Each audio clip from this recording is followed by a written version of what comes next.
have nowadays as well as a form of communism as well. It's funny, American system is actually kind of a mixture of, American government system is more or less a mixture between fascism and communism. And it's funny too because we sit in a position where, according to we being a quote-unquote free market economy, we also have a communized defense system.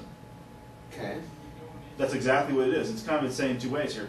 If we were truly a free market economy, a truly free market, we wouldn't even have a government, more or less.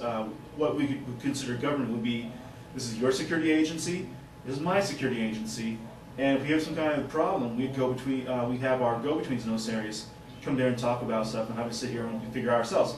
Because free market security system would have to basically look for would assume customership. It would actually have to attract customers to them, right? They're less likely to do something like go to war with each other. Okay. This isn't to say it necessarily wouldn't happen. It's just simply that it wouldn't be, since war is not cost effective on the free market, it's less likely to happen. Okay. Little skirmishes here and there, maybe, but all-out war we have nowadays, the nation state, which doesn't have to worry about having customers as much as say a free market would, right?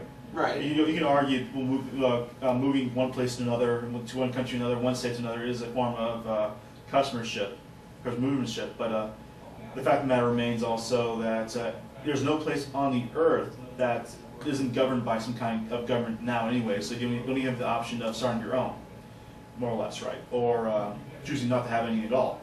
Okay. And I think I've gone a little further with the question asked. What was the question again?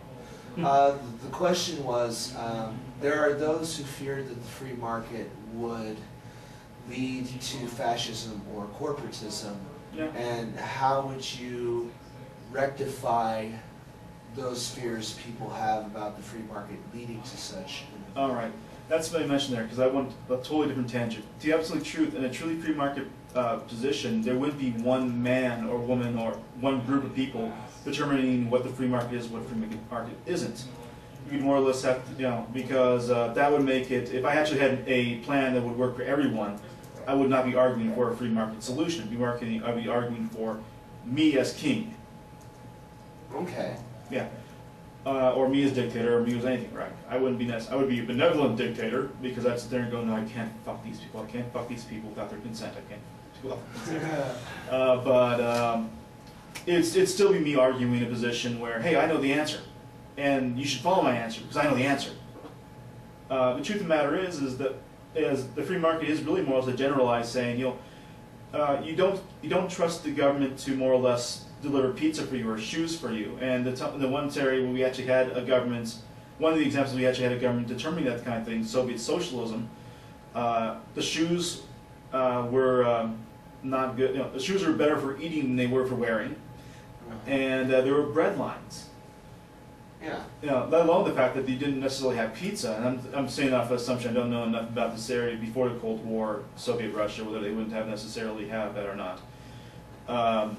I am assuming at this point that in that particular case, but and it's not even to say that a free market government system, security systems won't even leave you in a position where you are in a position where you have a much stricter area.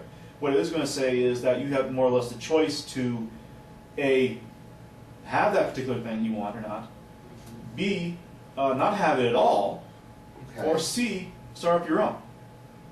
And if you really want something that's much stricter, like Adam is fairly strict in his viewpoints on these things, at least it's from my position anyways, Adam could have a place where he has a very strict relationship with the security system, and if they were screwing him over in the way he doesn't like it, he can move to company B and do the same thing. It would be, and they want to, because they can't assume customership with you, right? They can't assume taxes, they can't do this kind of stuff, and so he'd be effectively making more money now than he would otherwise, even in a stricter system, because they'd still have to attract you to that system. Okay, and Well, I still can't figure how one could argue that free market economy leads to fascism in the first place. That's why I'm more or less getting to that direction. Which is why I haven't really said much, because the question strikes me as moot at best. well, and the reason why. Never Well, mind, the you actually reason asked me why I directly. well, it may be ludicrous, but the reason why I'm asking it is because many people I've talked to about going to an entirely free market-based system are psychologically either A, conditioned to believe that it is bad, or B, they Don't have enough information. I believe a mostly free market system is the best way. Yeah, In yeah. all things, moderation. Yeah, Adam has his positions on these things. That's why I say, from my position, to be absolutely honest here, from your position, Chris is much stronger of status than either. And I'm only, In all things, moderation is the reason that I don't believe that a purely free market economy is the way to go. A mostly free market economy, yes. yeah. Oh, before we get into that any further, I just remembered when I talked to Chris earlier, the guys in the room here, I did promise to mention this. His position on the Massachusetts race, of course, he's happy about it. He being the little Republican state slut he is, but he also went on the quote Lord Action though. Power corrupts, and absolute power corrupts absolutely, and that's more or less what he wanted to make mention of that when I called him earlier. And Yeah. although to finish that quote from despair.com, but it rocks absolutely too. Nice. Well, if you're the guy in power, yeah, Yeah. yes, yeah. Yeah. There.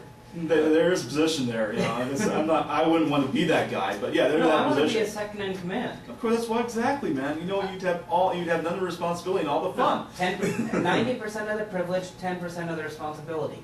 Eh. Why the hell would I want to be the number one guy with 100% of responsibility? Yeah. 90% increase in responsibility for only 10% increase in privilege? To hell with that. Yeah. Well, it's funny too, man. Continuing this idea about the fascism issue, right? The free market would not have this guy Joe Arpaio from Maricopa County, Arizona, being able really more or less to do what he's doing. He'd have to attract.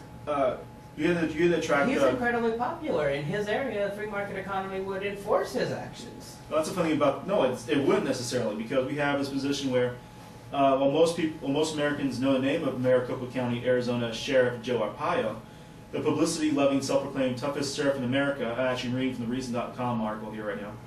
Arpaio is, with his desert tent prisons, chain gangs, reality TV shows, pink underwear,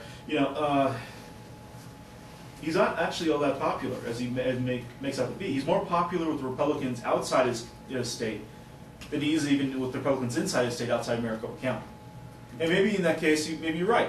But he'd only be able to... The only thing that really matters is how popular is he in Maricopa County.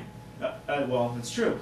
The problem with that issue is that he'd only be able to do his thing in Maricopa County with people who are contracted to him. He'd still have to, in a free market system where we'd necessarily have prisoners, he'd still have to attract the criminals, yes, the criminals, to his prison system. See,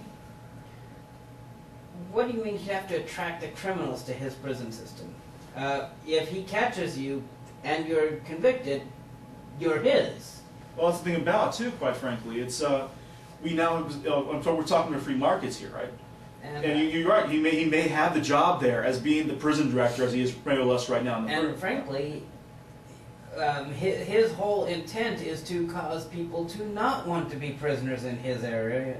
Thus, if they're going to commit crimes, get them to commit crimes somewhere else, or ideally get them to not commit crimes in the first place. He does not want customers. Yes, it's the point, Adam. He doesn't have to worry about wanting customers because right now he has the market share. This is in a free market system. If we were to have prisons, the prisons would be in a free market system. Where would be the incentive if prisons were there were going to entirely be prisons. privatized and entirely free market? Where would be the incentive to deter people from going to prison? Where would be the incentive to deter people from committing crimes? Where would be the punishment? Because if you're wanting to get people to come to your area, you're not going to want to rehabilitate them because you get